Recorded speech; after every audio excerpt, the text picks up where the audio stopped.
Ibe byiza kanizere ko kabisa umeze kumererwa neza aho uherereye hagiye hatandukanye. Inkera y'abizi ikipe ya APR mukino wa mbere ufungura ikipe ya APR itsinzemo ikipe ya Power Dynamos ibitego 2-0. Nibyo ngiye kuza kabisa tukabyinjiramo neza 5-5 tukarebera hamwe ese ikipe ya APR kuva sezo yatangira ndetse no kuva yatangira gukora imyitozo, dore ko hashize igihe kingana n'ukwezi kumwe n'igice ikora imyitozo. Niki kimaze guhindukamo? Ese umutoza Taleb Abdurrahim niki amaze guhindura muri iyi kipe? Ese niki twakwitega mu yindi mikino itegerejwe iri imbere, haba imikino izakurikiraho yo muri iyi tournament yitwa inkera y'abahizi ndetse n'indi mikino ya championnat ndetse n'imikino ya CAF Champions League?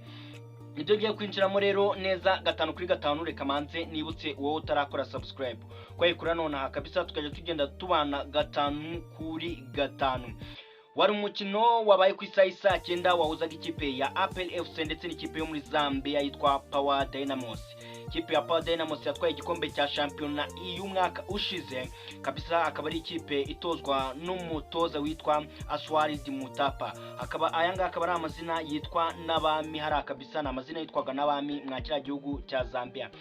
Ugiye kureba ikipe ya Power Dynamos ni ikipe ikomeye, ko ugiye kureba ni ikipe izakina CAF Champions League, ni ikipe ifite abakinyi bagiye bakomeye, harimo umusore wavuye mu ikipe ya Simba Sporting Club yitwa Joshua Mutale. Muramwibuka imyaka ishize yakinaga mu ikipe ya Simba Sporting Club. Akaza n'undi witwa Kennedy Mwanda wakinaga mu ikipe ya Yanga Africans. Abantu bamukurikirana championnat y'ikiciro cya mbere ari mu gihugu cya Tanzania, aba basore murabazi neza cyane cyane abafana baya makipe yombi, aba ikipe ya Yanga Africans ndetse n'ikipe ya Simba Sporting Club.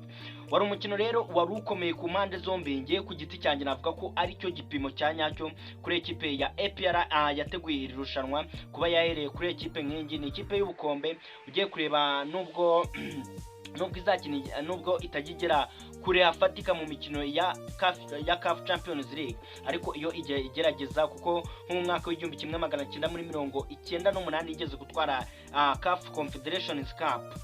Nubwo ari kera cyane, gusa ni ikipe igikomeza kugenda ihatana ikina no muri championnat nziza.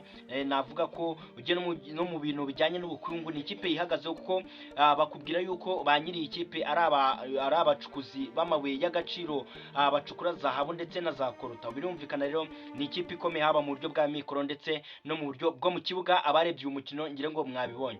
Reka tumanze twibukiranyemo 11 bari babanjemo ku mpande zombi kugira ngo kabisa tugende turinjira neza mu mukino 5-5. Reka duhere kuri ikipe yari yasuye ikipe ya Power Dynamos. Mwizamu hari harimo Mulenga Lawrence, uyu akaba ari umuzamu mwiza kabisa. Nabonye ko ari umuzamu uzi gufatisha amaguru, uzi gufata neza izamu kandi akabazi no gukinisha amaguru. Mu gihe hari habanjemo kandi undi musore bita Aaron Kateba, hakazamo Jackson Mulambia, hakaza Chimboni Kondo, hakaza Donald Okoto, hakaza Junior Limso, hakaza Onkobo Ali Ismaili, hakaza John Soko, hakaza Kashitu Anacent, hakaza Mutobo Auguste, hakaza Access Ismail, hakaza Brian Massa Nyinga. Ahonga kabisa akaba ari 11 ikipe ya Power Dynamos yari yabanjemo kabisa. Uyu mutoza Oswald Mutaba akaba ari bo yari babanjemo kuri uyu munsi. Tunyarukire muri ekipe ya APR turebera hamwe 11 umutoza Taleb Abdurrahim yari yabanjemo kuri uyu munsi. Mwizamu yari yagumishije Ishimwe Pierre, niyo mugabo Claude ndetse na Ombolenga Fitina mu mpande, mu gihe defense yari irinzwe na Clement ndetse na Yunusu. Mu gihe kuri 6 hakinagaho Dauda Yusuf, ku 8 hakinaho Pacific, mu gihe mu migongo ya Barutayizamu hakinagaho Ruboneka Jabos. Ku ruhande rumwe ruco Wakimukiwanuka, urundi ruhande rucoho Sheikh Jibri Watara, mu gihe batakishaga Mamadou. Ugiye kureba kuri 11 umutoza yari yabanjemo, navuga ko wenda kuzanamo Pacifique hagati mu kibuga ari byo abantu bibajijeho cyane, ndetse na Hakim Kiwanuka abantu batekerezaga yuko nashobora gukoresha imanda ashobora kuzanamo uruhande rumwe rugacaho Ouattara ndetse na Mugisha Gilbert. Gusa umutoza yagerageje kubihindura nubwo aba bakinnyi bajemo, ariko bagize umukino utari mubi cyane. Kugiye kureba nk'uyu Pacifique nawe yagaragaje yuko kabisa afite experience mu gukina hagati mu kibuga, ndetse na Hakim Kiwanuka wagize umukino mwiza mu ntangiriro z'uyu mukino, kuko yagiye awusha uburyo bwinshi bwari bwabazwe bw'ibitego, ariko amahirwe ntiyaza kumuhira kuri iyi nshuro. Abantu benshi bibajije impamvu ku icumi yaje kwashyira Ruboneka Jean Bosco kandi Mimeri Dao yarari kuri liste. Mimeri Dao yarari kuri liste, gusa abaherukaga mu myitozo babonye yuko hari imyitozo atagiye akora, bivuga yuko yari afite akabazo k'imvune gatoya, gusa ngo ntabwo gakomeye cyane, ariko ni nayo mpamvu umutoza yahisemo kuba yamwicaza kuri ino match kugira ngo kabisa bataza kuba bakora mu mvune yiwe bikaza kuba ibikomera kuri iyi nshuro. Rero nicyo ngicyo cyatumye Mimeri Dao ataza kubanzamo kuri uyu mukino ikipe ya APR yakinaga muri ikipe ya Power Dynamos. Ugiye kureba ku busatirizi bw'ikipe ya APR Ouattara yagize ugiye kureba mu ntangiriro z'igice cya mbere, navuga ko ari Ouattara utagaragaye cyane, ko bagerageje no kumwengeka bakamukura ku ruhande rw'iburyo bakamushyira akajya agenda agurana na Hakim Kiwanuka. Navuga ko ari Ouattara wagerageje kugenda aba mwiza uko umukino wagiye uba ugenda ukurikirana. Mu gice cya mbere nta bintu byinshi byabayemo, ndetse ugiye kureba ni ikipe ya Power Dynamos mu gice cya mbere yayoboye umukino ko yihariraga umupira cyane, ndetse n'ikipe ya APR FC ikagerageza kugenda ibicishamo kabisa, nayo igerageza kugenda yataka izamu rya Power Dynamos ryaririnzwe na Mulenga Lawrence. Reka tunyarukire mu gice cya kabiri kabisa, abatoza bagerageje kugenda bakora impinduka uko umukino wagiye uza. Gusa ngiye kuvuga gato kuri ikipe ya Power Dynamos. Ni ikipe ikina imipira yihuta kandi bagerageza guhanahana neza gake, gusa wababona mu kibuga ukabona batuje, ariko bafata baro ugahita ubona ububi bwayo. Bafite defense ikomeye iyoborwa na Alan Kateba. Ubona ko uyu musore Aroni ndetse n'undi musore bita Chimboni Kondoni ndetse n'uyu bita Okoto ni abasore beza kabisa, bazi guhagarara neza, bafite ubwenge mu kurinda defense yabo. Igice cya kabiri cyatangiye ku munota wa 50 kuri kuko bari bakoresheje Djibril Ouattara, ndetse Ruboneka akaza kwitera neza, Ouattara akaza kumwitaba neza muri box, akaza kuba atsindamo igitego cya mbere kiwe nta minota myinshi iciyemo. Ni nabwo yaje guhita atsinda igitego cya kabiri ku makosa yarakozwe n'uburangare bw'abadefenseri b'ikipe ya Power Dynamos, birangira ari ibitego 2-2. Kuri njyewe navuga ko iki ngiki ari igipimo cyiza kuri ikipe ya APR. Gusa reka mbere yuko twerekeza kuri ibi bijyanye n'igipimo, reka tumanze turebere hamwe impinduka umutoza yagiye akora. Yakuyemo Ouattara yinjizamo Gilbert, akuramo Pacifique yinjizamo Nduwayo Alexis, akuramo ndetse na Mamadusi yinjizamo Togui, akuramo Hakim Kiwanuka yinjizamo Denis Omedi, akuramo Mburenga Fitina yinjizamo Kajeje, akuramo Dauda yinjizamo Lampte, akuramo Ruboneka yinjizamo Ramadan, ndetse akuramo Claude yinjizamo Bugingo Hakim.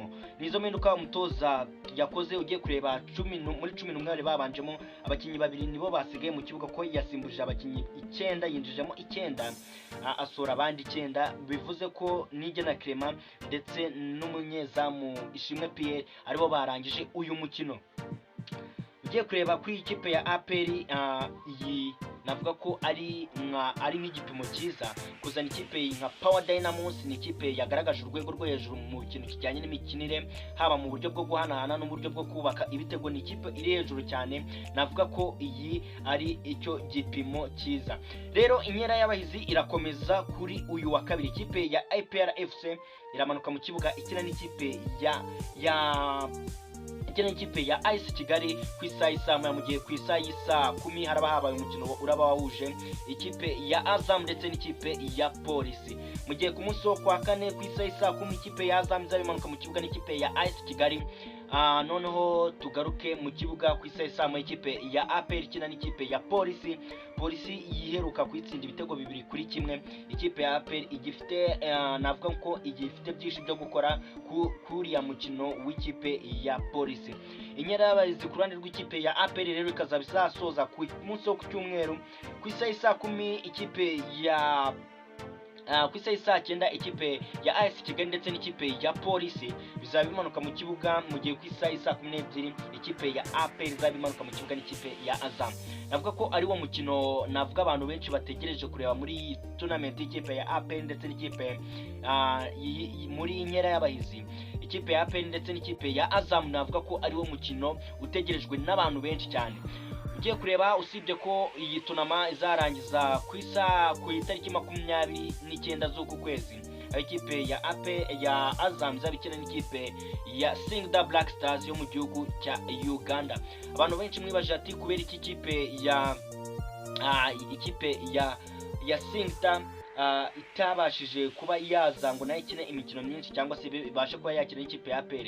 Ikipe ya Singida yari yateguye pre-season n'ikipe ya Gorilla, ndetse minavuga yuko ikipe ya Singida yari yanasabye ikipe ya Azam nyuma yo gukina n'ikipe ya Gorilla. Ikipe ya Azam irayibwira ati tuzaba turi Kigali, bibaye byiza nuko wadusanga i Kigali akaba ariho duterera iyo match. Bivuga yuko ikipe ya Singida kandi yari yarategereje abakinyi bayo bagiye batandukanye bari gukina ikipe y'igihugu ya Uganda, barimo nka Alan Okero, kapiteni w'ikipe y'igihugu ya Singida.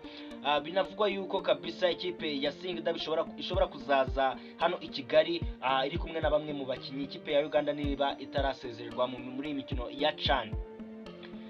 Ku kintu kijyanye n'ubwitabire ndanenga abafana b'ikipe ya APR kabisa mwanengushye. Ugiye kureba muri stade Amahoro, stade yakira abantu 45,000, ugiye kureba neza ubona ko abenshi babaye benshi baba ari 12,000. Kugiye kureba hejuru kuri Apabo nta bafana benshi bariyo ntabwo bari bageze mu 1000, wagera ku gihande cyo hasi ni abafana batagera mu 12,000, nkabije baba ari 12,000. Iki kintu cyo ndakirenga, reka twikubita agashyi kuko ntabwo wasezera ikipe nka Pyramide udafite umufana ukuri inyuma. Ntabwo wasezera ikipe nka Pyramide udafite uko gushyigikirwa, iyo presence y'abafana nawe ufite. Abafana ba APR rwose niba mwaritakarije icyizere, mukanguke kabisa, mukanguke muteri ingabo mu bitugu kabisa. Birababaje cyane kuba mutabanye n'ikipe yanyu mu guhiga muri tunama yiswe inkera y'abahizi kabisa, birababaje cyane. Reka nsoze nshimira wowe wese wabashije kubana natwe hano kuri Wolf Sport Rwanda. Mwibutsa utarakora subscribe kabisa ko ayikora none tukajya dukomeza kugenda tubana 5 kuri 5. Nge wumva ni Ebo Fabrice in Wolf Sport Rwanda. Reka tuzasubire ubutaha. Ciao ciao.